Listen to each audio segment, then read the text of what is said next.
fighting that battle. Good afternoon, Earth. This is Adam Sturch broadcasting from the Mushroom Ranch in Taos, New Mexico, working on oil painting now.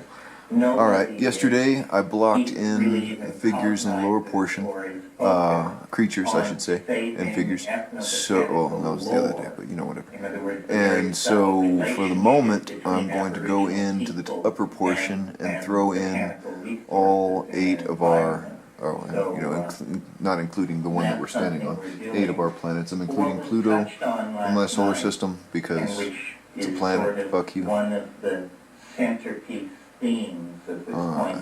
then Cuvier Belt and Oort Cloud, whatever the fuck, it's Pluto is a planet, so there's going to be 8 anyway. And they're going to be colorful and jewel-like, so I got some nice colors mixed up here for all the planets. And I'm going to use the same blue just to throw in the outlines of them in Saturn's ring firstly, and then see where the rest end up landing. Alright, and then I'll throw some stars in, and then we'll start the next phase after that. Here we go. You know, at the bedrock of my take on things is the notion that there is really finally a mystery wrapped in an enigma, that there is no resolution. Nevertheless, as you close distance with this mystery, there are a series of analogical metaphors that don't really suggest themselves, but that are communicated to you by the other. And one of these analogical metaphors is the presence of this alien intellect, this organized other that is folklorically present in tradition as fairies, gnomes, elves, jinns, afrits, sprites, tree spirits, that sort of thing. And anecdotally present in rural cultures throughout the world as the poltergeist and the milk-souring fairy, and the thing seems to reside in a curious area that is not epistemically clearly defined for the culture. In other words, the question of is it real or not is thought to be sort of tasteless. I mean, you would intuitively sense if you were drinking in an Irish pub, I think, and people began to spin leprechaun stories, but the question, is it real, is a real bring down. You know, it isn't really like that, because the question, is it real, is ultimately can be shown to be infantile in any situation. I mean, is the Bank of America real? Immediately you realize that there are just assumptions skating over the mystery. But this felt presence of the other, I choose to talk about so much because it was for me such an astonishing personal surprise.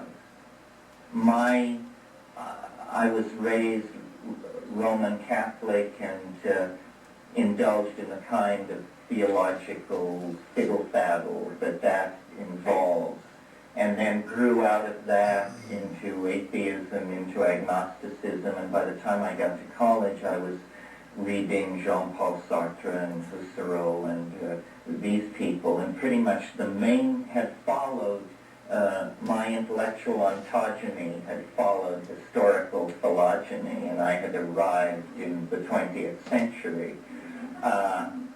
And then, having thought I had absorbed the lessons of LSD, which seemed to me to be to reinforce and confirm the theories of Freud concerning the dynamics of the psyche, that it was about repressed memory, repressed desire, sexual neurosis, parental, foul-ups in the projection of the parental energy patterns and this kind of thing. And then someone came to me one rainy February evening in 1967, and really a mad person, a kind of a social menace, an intellectual criminal. This guy had said to me only months before, "We must live as if the apocalypse has already happened." And here he was on my doorstep, and he wore these little black suits that he buttoned up to the throat. Anyway, he came in and he said, "Something that you might be interested in," and brought out a sample of dimethyltryptamine that he had somehow come into contact with. And I said, "Well, what is it?" And he said, "Well, it's short acting, it's a flash," he said. And I said, "How long does it last?" That was my first mistake. He said, "Oh, it doesn't last long." So I said, "Okay, we'll do it." And we did it.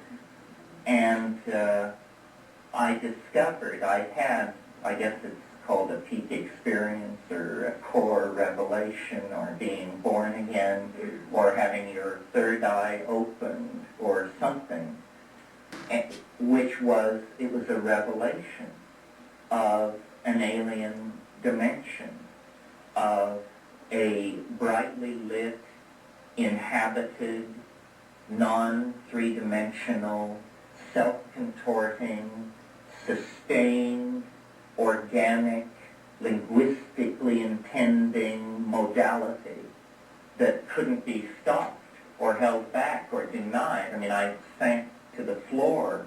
I couldn't move, and this disystolic hallucination of tumbling forward into these fractal geometric spaces made of light. And then I found myself in the sort of auric equivalent of the Pope's private chapel. And there were insect elf machines proffering strange little tablets with strange writing on them. And I was aghast, completely appalled, because the transition had been a matter of seconds. And my entire expectation of the nature of the world was just being shredded in front of me. I've never actually gotten over it.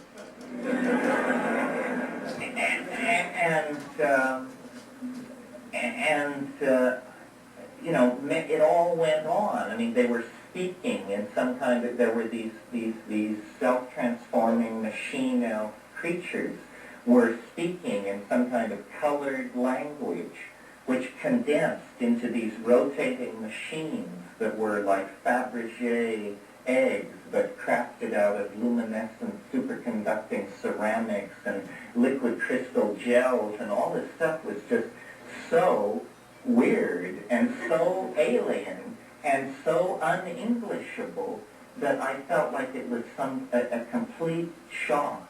I mean, the literal turning inside out of the intellectual universe. And I had come to this, I thought, fairly intellectually prepared.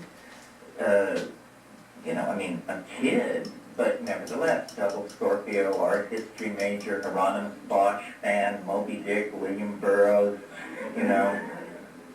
And it was, as I came down, and this went on for like 2 or 3 minutes, this situation of discontinent orthogonal dimensions to reality just engulfing me. And then as I came out of it, and the room sort of reassembled itself, I said, I can't believe it. It's impossible. It's impossible. To call that a drug is ridiculous. It just means that you just don't know, you just don't have a word for it, and so you putter around and you come upon this very sloppy concept that something goes into your body and there's a change. It's not like that. It's like being struck by noetic lightning. And the other thing about it, which astonished me, was there is no clue in this world.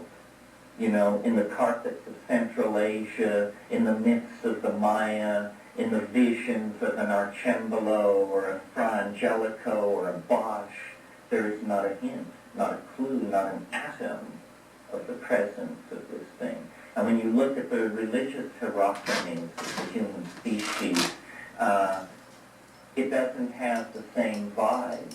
It doesn't have the same charge. Religion is all about dissolving into unitary states of love and translinguistic oceanic unity and this sort of thing. This was not like that. This was more multiplistic than the universe that we share with each other. It was almost like the victory of Neoplatonic metaphysics.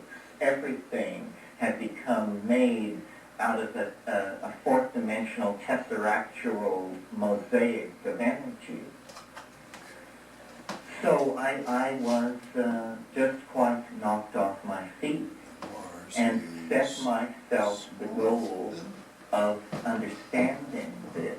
There was really no choice, you see, and I don't know how it hits other people. I mean, there are many things that can be said about introducing a chemical into your body. They've shown that certain people are 50,000 times more sensitive to the odor of certain compounds than other people. And part of the unique genetic heritage of each of us are our complement of synaptic receptors for psychoactive alkaloids. So that, there may be something to the notion that the Celts tend to be poets, certain people tend to be expressive in certain artistic modes, or certain senses seem to be accentuated for certain human subgroups. But whatever the explanation for how it hit me, I felt that it was like a call. There was no turning back from trying to understand that, because there is no place for it in our world. And yet it is overwhelmingly, existentially real, you see, and easily accessed. I'm not peddling that you have to go to some place in India with poor sanitation and put yourself at somebody's feet for a dozen years or something like that. The enunciation of the presence of this dimension should inspire some kind of coming to terms with it.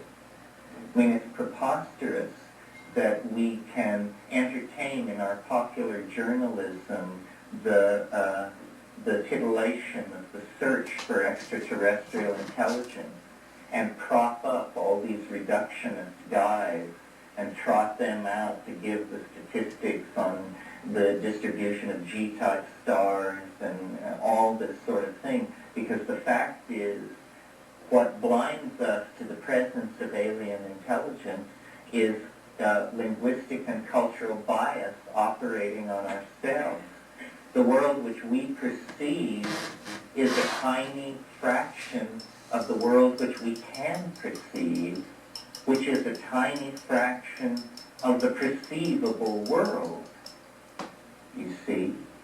So we operate on a very narrow slice based on cultural conventions.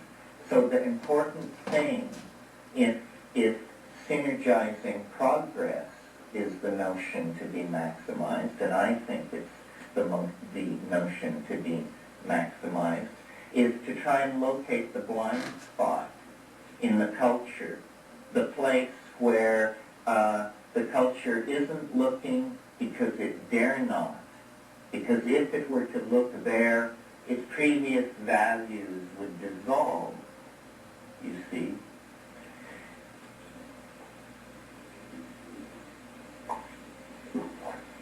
And I think that place is the psychedelic experience as it emerges out of nature.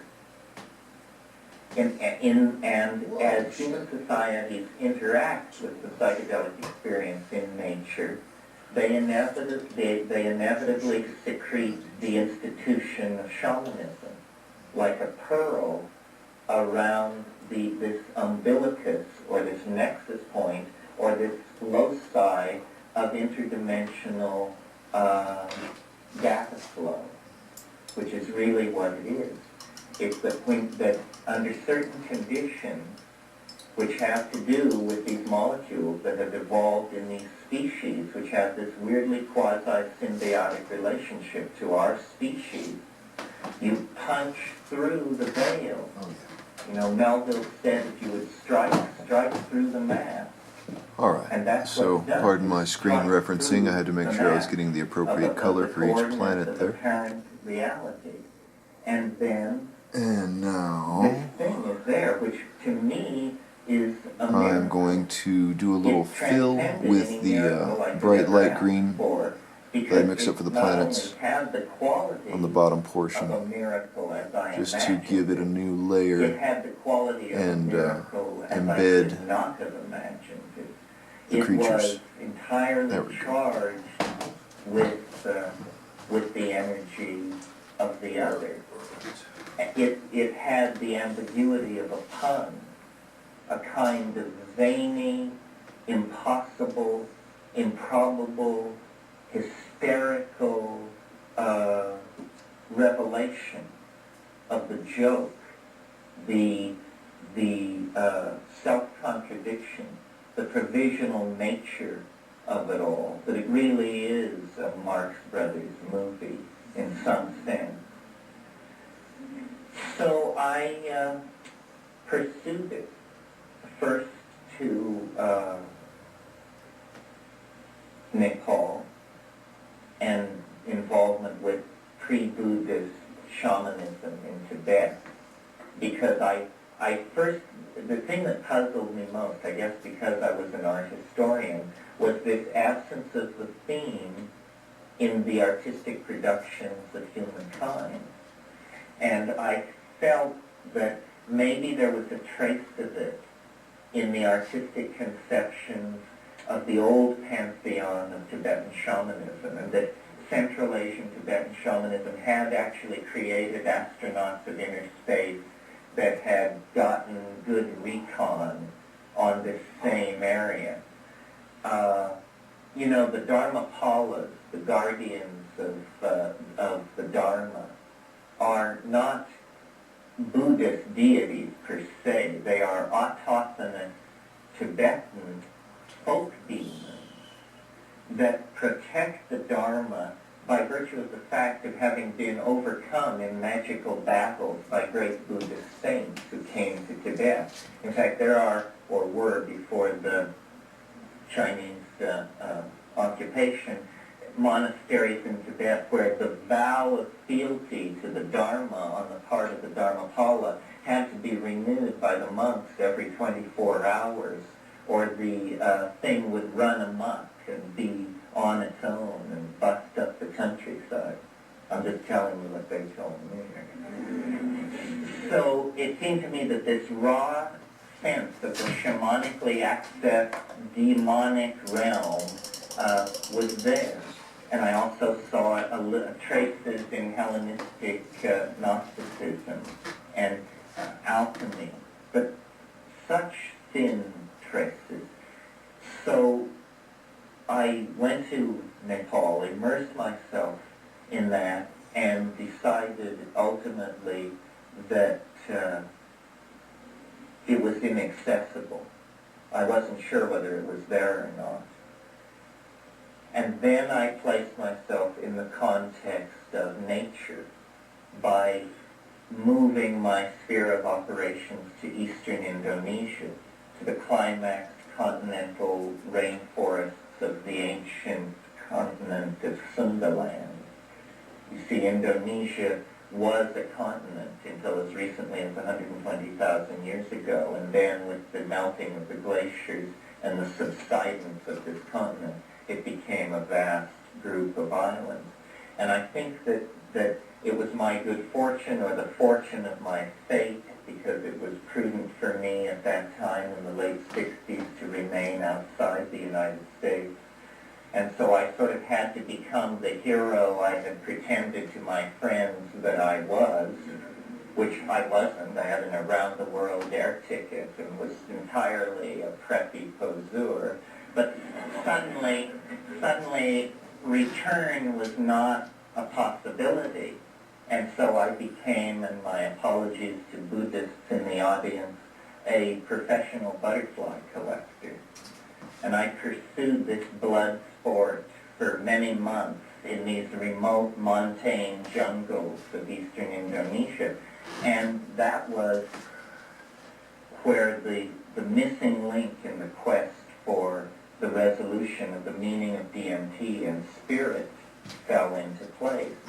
Because I saw what most of us only see on National Geographic specials, which is the real fact of the rainforest, the real fact of organic nature, and how nature is communication.